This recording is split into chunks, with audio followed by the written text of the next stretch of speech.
a generative music and exploration game about beauty in the face of tragedy. So it's a game where you explore this nature-esque, like really peaceful environment and find objects and skip stones. And every element of your actions creates the soundscape of the world. So it's really, there's no explicit goals.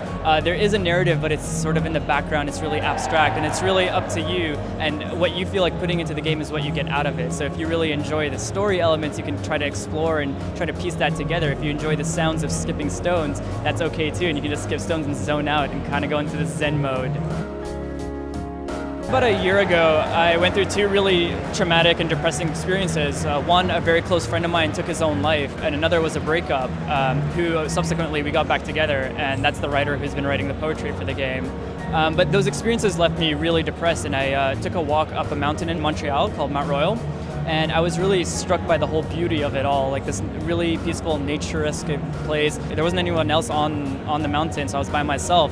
And although I was still really depressed, I was really like struck with this calm, melancholic but happy kind of feeling of like, you know what, the world is still beautiful. There is still something out there that's worth checking out. So I set aside to make this game where you can explore your feelings and emotions in this really calm and reflective environment that's about loss, but it's also about reflection, it's about beauty, it's about wonder.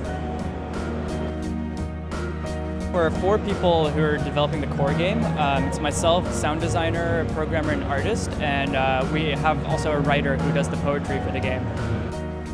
We're going to release on PC, Mac, and Linux first, but we're also going to do a tablet version for iOS and Android tablets, just because it feels really nice to like tap the trees and flick to throw stones. It just feels really natural and very satisfying when that corresponds to a really pleasing melody to your actions.